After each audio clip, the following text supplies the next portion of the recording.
Okay, next. A rectangular reinforced concrete beam with width 300 and effective depth of 600 is subjected to a service bending moment of 200 kilonewton meter. The beam is reinforced with four 32 mm diameter bars. Use FC prime equals 28. So sa situation na to, we will use WSD or working stress design. Which of the following gives the location of the neutral axis measured from the extreme concrete fiber in compression? Okay, bali ganito yan. So bali, kunwari, ito yung original natin na concrete beam.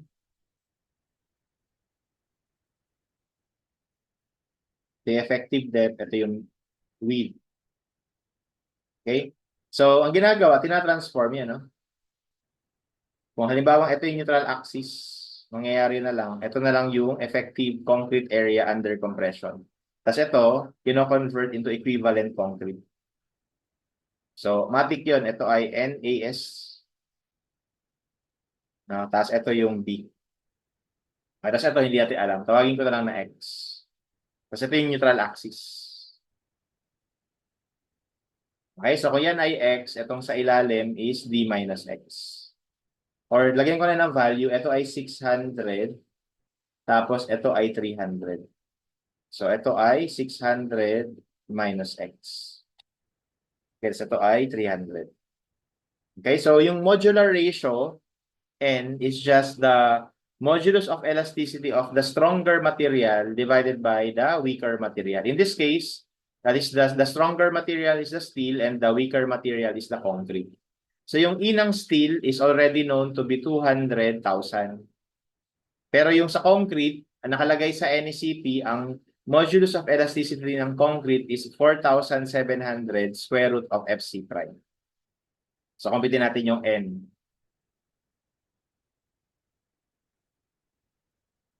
So, 200,000 over 4,700 square root of FC prime. 28. So, ang modular ratio is 8.04. So, sabi sa NECP, this can be rounded off to whole number. So, siguro round off na lang natin sa 8. Okay? So, therefore, we can define yung NAS natin. So, sabi sa problem, 4 32mm diameter bars. So, 8 times 4 pi over 2 times 32 squared. I mean, pi over 4 pala, times 32 squared. So that gives us, ito, pero lagyan ko na ito, 8192 pi. Okay? Ayan. So, ngayon, paano hanapin yung location ng neutral axis? So, ang WSB kasi, dapat tinuturo ito sa ano talaga eh, strength of materials. Strength of materials talaga dapat ito sa non-homogeneous section under flexure, no? But anyway, para manganap natin yung neutral axis, di ba, paano ba natin hinahanap yun? Ginagamitan natin ang Varignon's theorem. Okay, ginagamitan lang natin ang Varignon's theorem. Okay? So, bali, pwede natin gawin na pag dito tayo nag-moment, no, ito yung ginagawa sa libro kadalasan kasi mas madali. Pag dito ka nag-moment, nag-Varignon's theorem, yung area dito sa ibabaw, ang moment arm mo is kalahati ng x, tapos yung area dito sa ilalim, minus, no? Kasi iba, nasa, ano siya, nasa baba eh. Ay, nasa baba. Ito nasa taas, ito nasa, so minus. So ngayon, yung total area nila, magma-minus lang, kaya z equal to 0. Or di kaya, equate mo na lang yung moment area nito sa moment area nito. Yun yung ginagawa sa libro, no? So yung moment area sa ibabaw ng neutral axis is 300 times x, tas ang moment arm is x over 2 equals yung area ng bakal na kinonvert mo sa concrete, 8192 pi, times yung moment arm is 600 minus x. So dito malalaman natin yung x.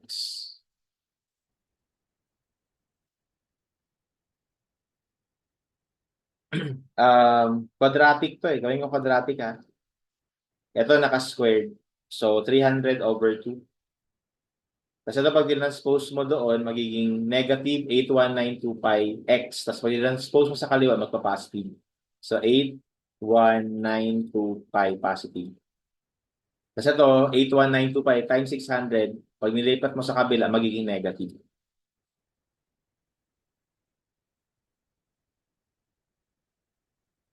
So, x is 246.33 and yung isa negative. So, syempre, yung positive lang yung i-consider natin. So, that is now the location of the neutral axis. Okay? Tapos, which of the following gives the maximum compressive stress in the concrete? So, bali ganito na kasi yan eh.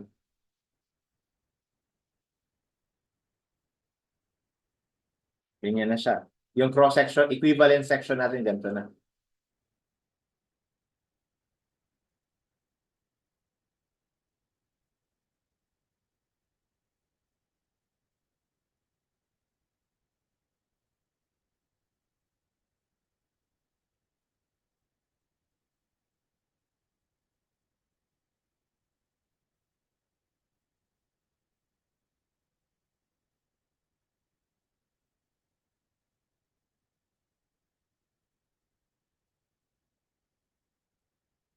So, ganyan na siya, no? Okay? So, kapag drawing mo yung ano niyan, yung stress diagram, di ba alam naman natin na kapag meron ka, ano bang moment na binigay? Hindi niya in-specify kung positive, pero assume na lang natin positive ito. So, ibig sabihin sa taas ay compression, sa ilalim ay tension. So, ganito mangyayari. Ganyan, di ba? Okay, so, ang idea kasi, kaya kailangan natin i-convert sa iisang material yung composite section na magkaiba ng material is because hindi valid yung formula na MC over I sa pag-compute ng bending stress kung magkaiba sila ng material. Kaya kailangan mo silang gawan ng paraan na maging same material on paper and then from there analyze using yung alam natin na MC over I. Kaya dito yung mako-compute natin dito na compression F top tsaka F bottom. Parehas lang yan na concrete, ina-assume natin na concrete sila. Okay, so halimbawa F top. That would be M. Ano yung M na binigay? 200 kilonewton per meter. Gawin nating Newton millimeter. Tapos yung C natin sa top, 246 over I. So itong I na to, I ng ano to transform section. Hindi yan I no gross. Kasi yung I ng gross, ito yun, yung rectangle lang. No? So yung sinasabi natin na transform section, ito yun. Okay, kasi ulitin ko, hindi ka pwede mag-compute ng I na magkaiba yung material. Kasi yung I line is a property of area, assuming na yung area na yon same lang ng material, no? And then, ayun, no? So, computin muna natin yung moment of inertia pala nito. Okay, so di ba ito yung neutral axis. So bali ano lang, transfer formula. So BH cubed over 12 tapos plus AD squared, no? Pero merong shortcut dyan. Ang shortcut dyan is BH cubed over 3. Transform na yan kasi ganito yan. Kapag may rectangle ka na ang height ay h, tas ito ay b. Tapos gusto mong hanapin yung moment of inertia niya dito sa axis na to. Okay, so di ba ang moment of inertia niya dito sa axis na to is alam natin, no? So ganito yung Ix, using transfer formula, Ix bar plus AD squared. So alam natin na itong moment of inertia niya dun sa centroid niya, no? Sa centroid niya is BH cubed over 12. Okay, plus yung area, ang area niya is BH. Tapos yung distance na to, yun yung D, which is H over 2 squared. Okay, pag kinompute natin to, 1 over 12 plus 1 over 2 squared, which gives us 1/3. So that's why naging BH cubed over 3. Kapag ang hinahanap mo na moment of inertia is nandun sa base ng rectangle, dito. Wala dun sa center. Kasi kung dito yon BH cube over 12, di ba? Pero dito tayo naghahanap eh. Transform na to. Kumbaga na ano na siya. Na-transfer na yung formula. Okay, kaya shortcut na yan. Tapos plus Ito naman, dahil yung rectangle na to sobrang nipis kasi hindi man, kumbaga, diameter lang yan ng ano eh, ng bakal. Hindi na sinasama dito yung BH cube over 12. Ang sinasama na lang kaagad is yung AB squared. Ito na lang kaagad yung sinasama. Nine-neglect na to kasi maliit. Okay, kaya AD squared na lang. So kaya nangyayari, this is NAS tapos 353.67 squared. So ayan yung moment of inertia natin. Okay? Kaya dito, makakompute na natin yung stress sa top. And that is 200,000, 200 million times 246.33. Tapos calc. Yung moment of inertia natin is 300 times 246.33 cubed over 3 plus NAS is 8192 pi times 353.67 squared. So, yan yung stress natin sa top, 10.45. Okay, tapos yung stress naman natin sa bottom, o di, ito pa rin.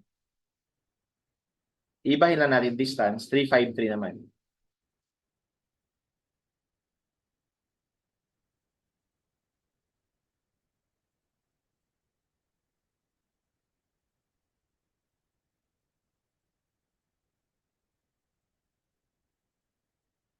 So, this gives us 15 megapascal. No? Okay. Ito na yung stress ng concrete, which is, ito na yung sagot. Pero sa number 18, which of the following gives the tensile stress in the steel? So actually, ito yung tensile stress. Ito yung compressive stress. Ito kasi compression, ito tension. Ito yung tensile stress.